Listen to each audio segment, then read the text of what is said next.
You're listening to the Teach Better Talk podcast featuring expert educators eager to share progressive tactics to reach more students. Teach Better Talk is created by teachers and fueled by passion. Let's get started.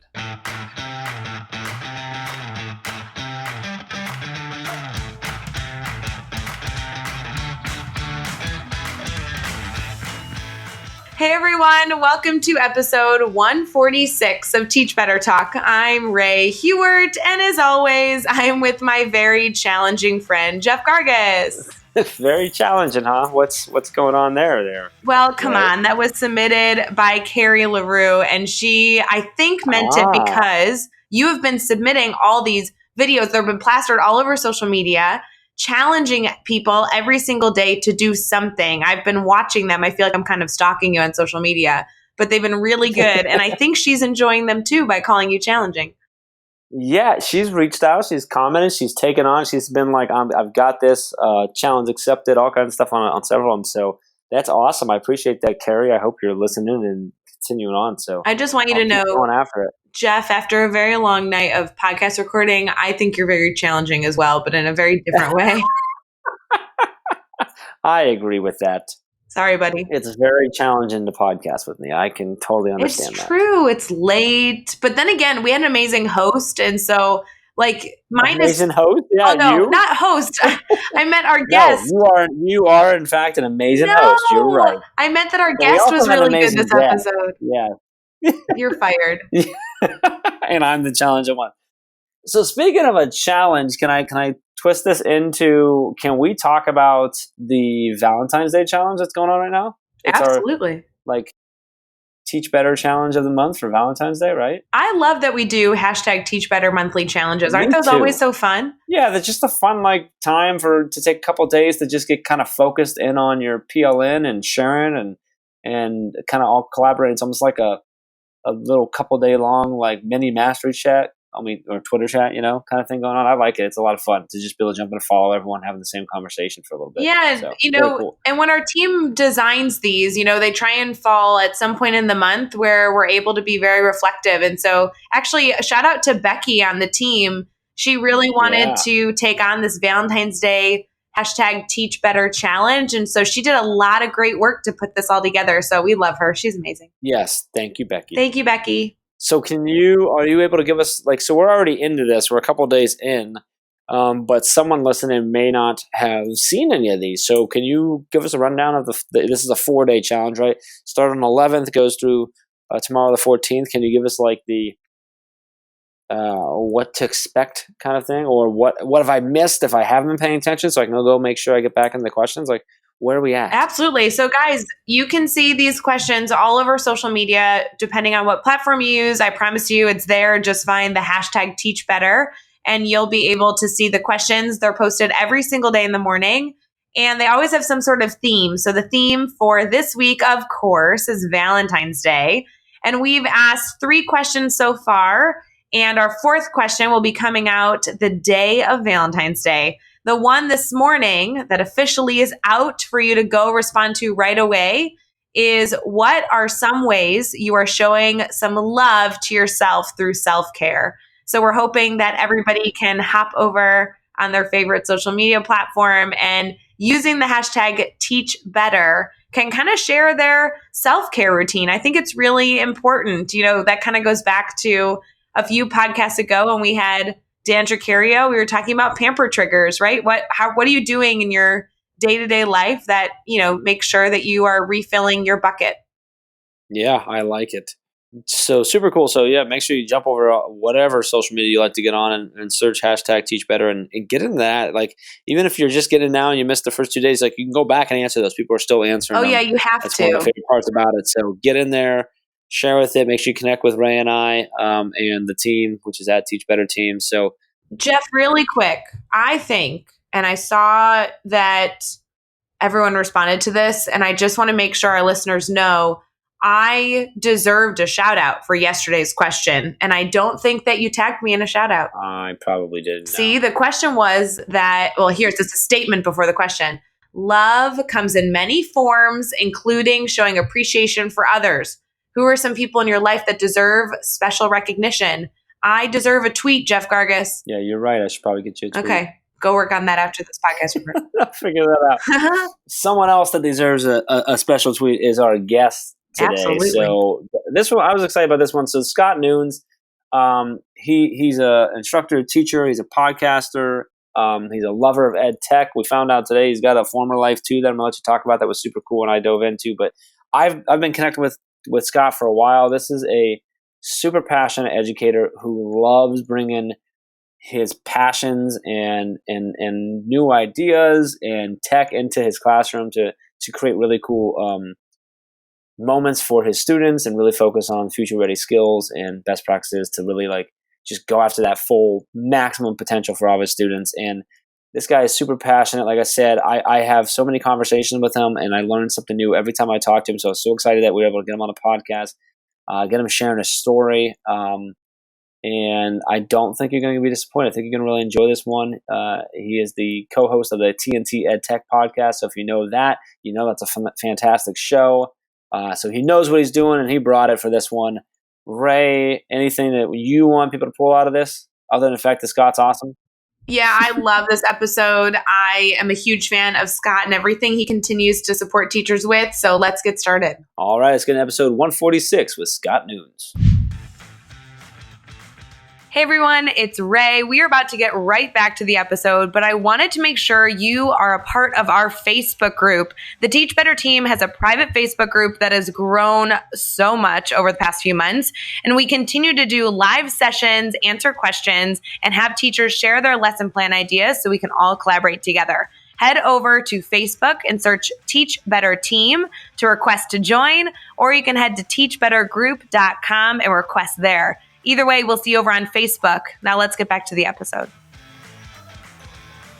All right, we are here and we are chatting with Scott Nunes. And Scott, man, we have been connected for a long time. We're in a Voxer group for edu podcasters together. We Vox on the side, just you and me, a lot of great conversations. We've had you schedule a couple times. We had the reschedule. I don't even know how many times we've had to reschedule. I'm pretty sure it was always my fault every time. So first off, I appreciate that.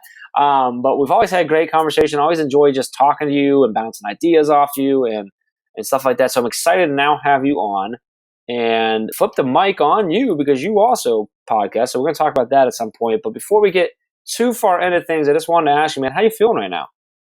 I'm feeling great, super excited. And honestly, the rescheduling just got me that much more pumped and increased the suspense. I love what you and Ray do. So it's truly a pleasure to be on. Oh, I'm so stoked to have you on Teach Better Talk, Scott. I can't believe it's taken this long. So I am ready to dive right in. Our first question always has our guest kind of introduce themselves. So would you mind kind of telling us how you would typically respond when somebody asks you what you do? Yeah, my pleasure. So I'm Scott Nunes. I'm an ELA teacher out of Modesto, California, but I really love ed tech.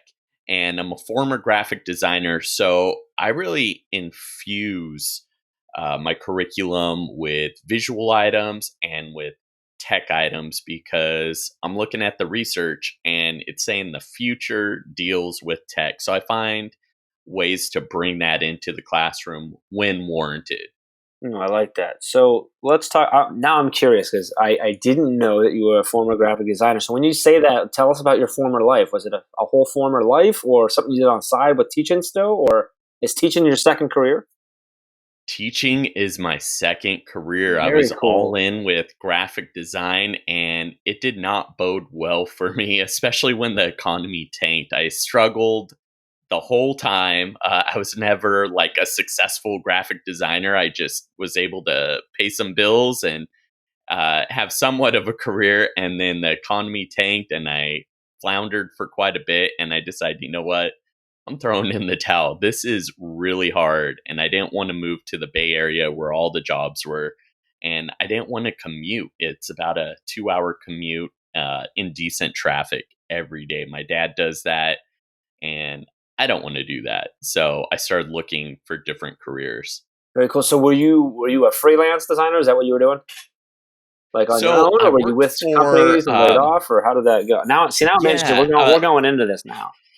We're going in. So I did a lot of freelance work. I actually started my business in high school. Okay. I was 14, my freshman year. I started a company called Wicked Designs.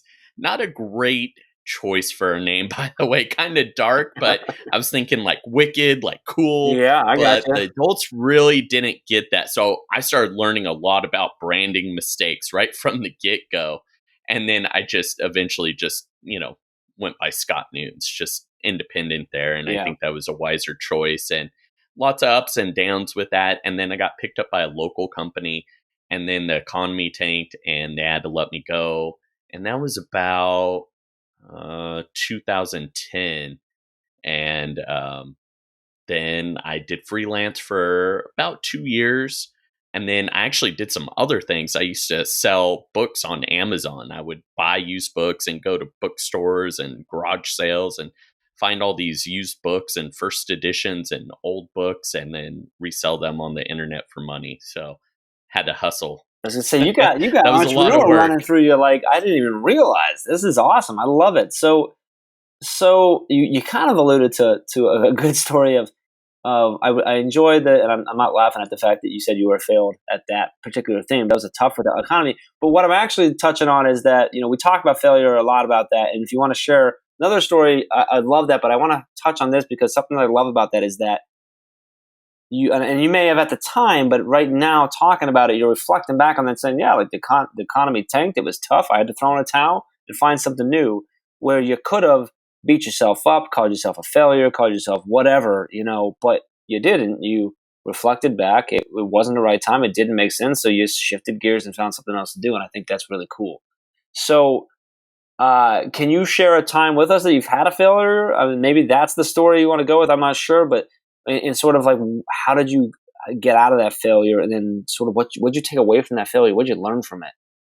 Yeah, that one's the big one I normally bring up just because it was such a pivotal change in my life to, go to school. I actually went to school to be an English major, but the graphic design thing took Mm-hmm. off. And then when I got out, like, oh, what can I do? And I started looking at all these jobs, and basically being a teacher was one of them, or going back to school and doing something different. So I explored a couple different things. But what this really taught me was, um, it's okay to start anew, but also even if you fail, kind of like Gary V says, like, there's you want micro failures and macro successes. Mm-hmm.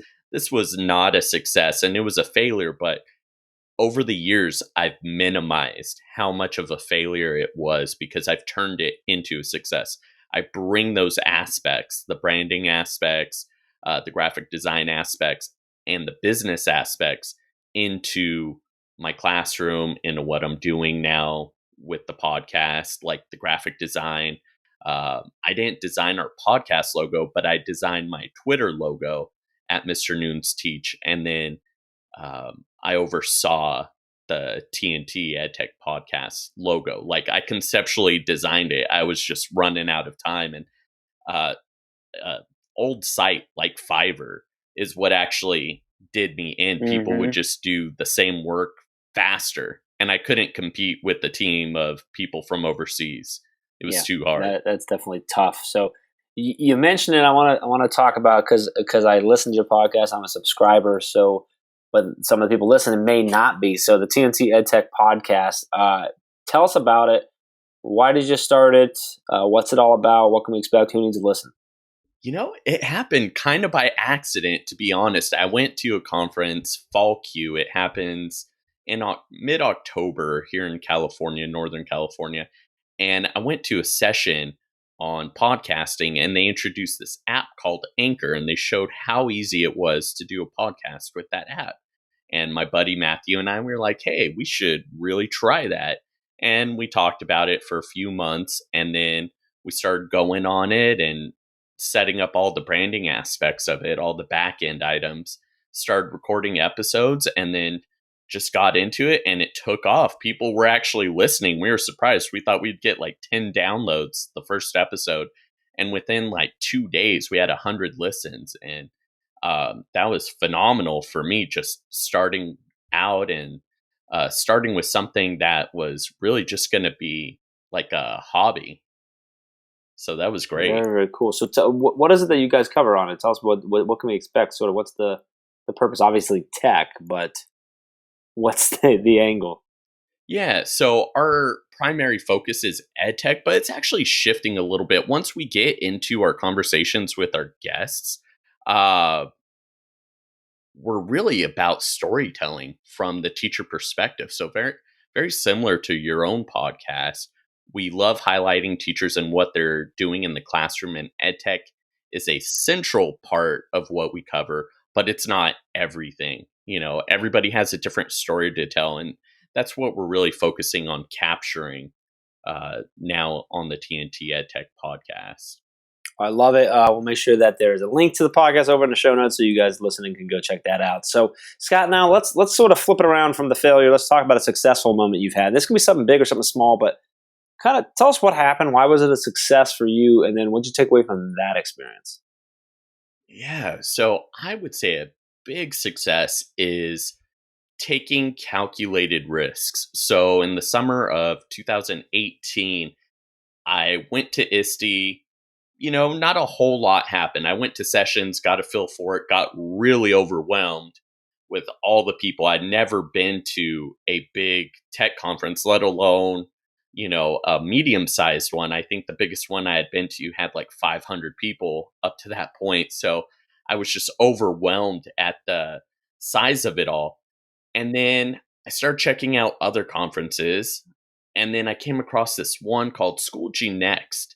And we use Schoology in our district, and some of my coworkers were going, and I thought, oh man, it's in California. It's not too far.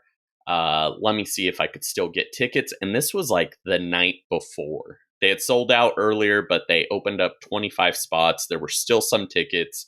Caitlin Tucker, who I followed closely for years at this point, was the keynote. I'm like, man, I have a chance to meet Caitlin Tucker, see her live on stage, and attend some of her sessions.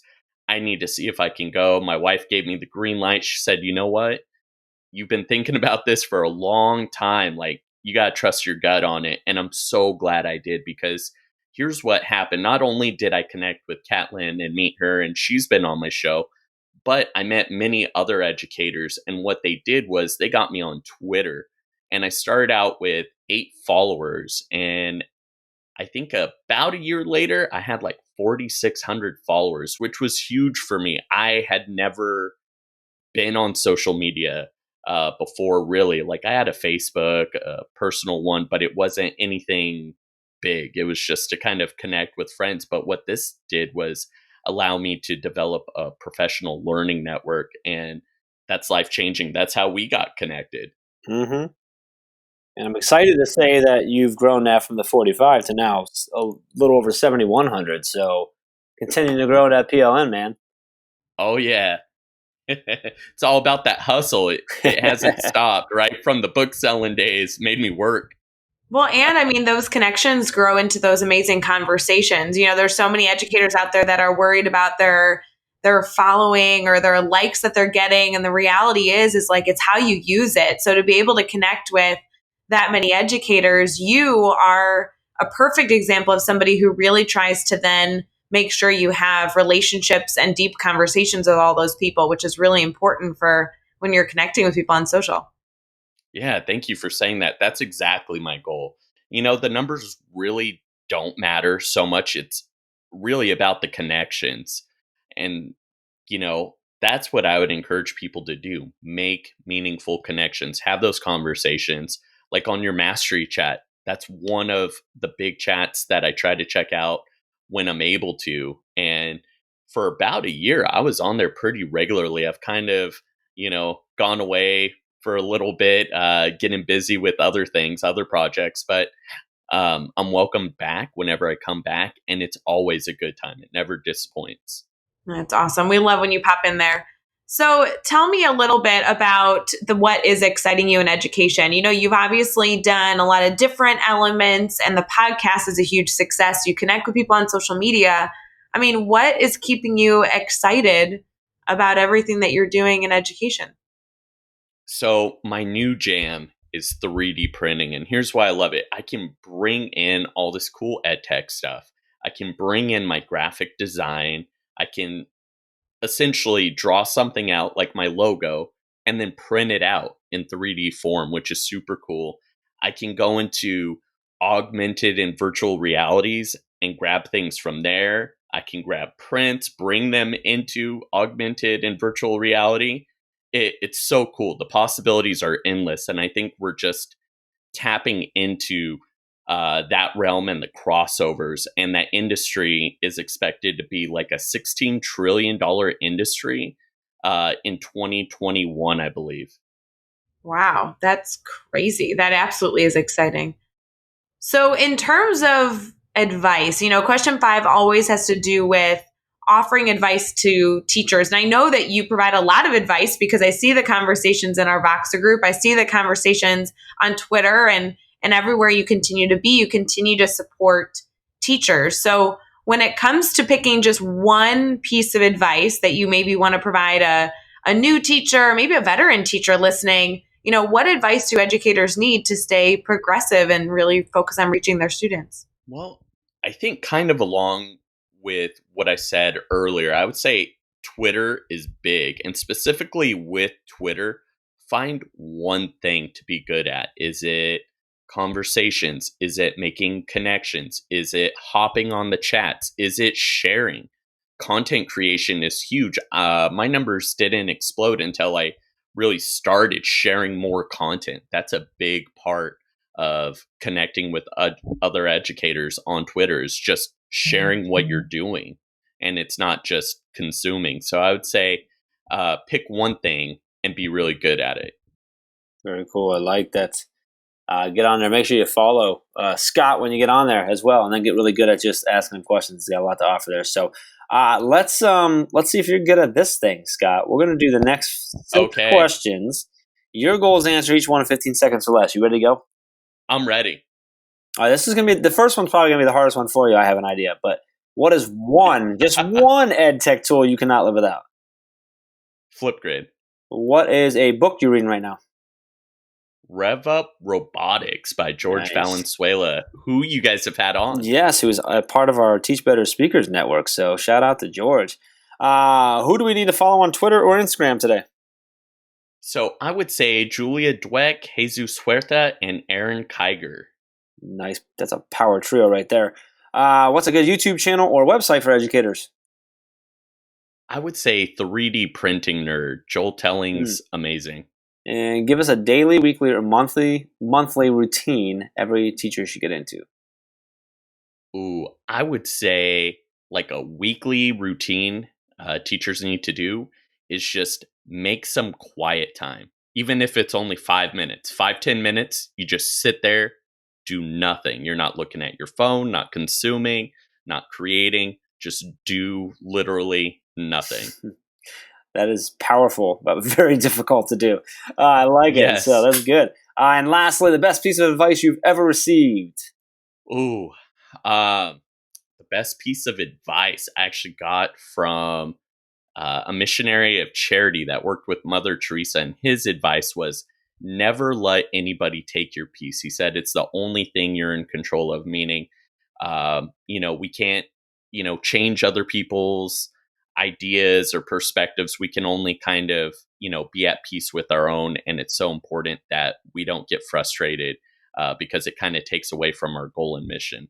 Nailed it, Ray. That was some good advice right there. Holy cow. Yeah, this guy was hardcore. I could do a podcast on him. He got shot like 3 times by like the cartels in Brazil, and he lived. Yeah, hardcore. Gosh. Well, Scott, I just think that there's so many different ways that you continue to share good insight. That best piece of advice I'm still going to chew on even after this recording is over. I want to make sure that our listeners stay connected to you because, between the podcast and everything else, there's just so much more that we could take a deep dive into that we won't have time for today. So would you mind sharing with our listeners how they can stay connected? Yeah, the best place would be on Twitter at Mr. Nunes Teach, but I'm trying to grow my Instagram following as well, so you can help me out there. I can be found at I am Mr. EdTech, And then hit me up on the TNT website at www.tntedtech.com. Loving you. You can find all the links and all the resources and everything we mentioned in this episode over at teachbetter.com, as well as those really important links for connecting with Scott, keeping this conversation going. So make sure you head over to teachbetter.com for all of those in the show notes. Be sure to hit subscribe so you don't miss any of the upcoming episodes. And if you can give us a rating and review, we'd really appreciate that as well. And let's keep taking this one step further. Think of just 3 colleagues who need to hear these amazing stories and share this podcast with them. Scott, this was awesome, man. I'm so glad we finally got you on. I so enjoy our conversations all the time when we have them. I feel like we haven't been quite as active on Voxer as we need to be, so we need to get back to that. But that's probably more so me. I know you guys are totally getting let on. you take Actually, the blame Ray's been on more. But I appreciate that. I always love chatting with you. I love sharing ideas. So I was super happy to get you on the podcast. Really appreciate you giving us some of your time and sharing your stories and just being real with us, man. Thank you for coming on. No, and thank you guys for all you do. You know, like I said on Voxer last week, you guys are killing it. Just I'm trying to do more content creation, and I know you guys have a team, but still, I'm just blown away. You guys are doing what I want to do, but you're doing it to the max. Your goals are aggressive, but very doable. So, I'm definitely going to be supporting you any way I can and achieving that, because I firmly believe we're better together. Like, that was one thing I learned too from graphic design was not like being upset when other people succeed. It's not anything against you. Their successes are your successes if you allow them to be. Yep. Your success doesn't prevent mine. I love it. That's awesome. Chad and I were literally talking about that in the car just yesterday. So I love that that's where you went with that, Scott. Appreciate all the kind words, really do. And until next time, let's get out there and let's teach better.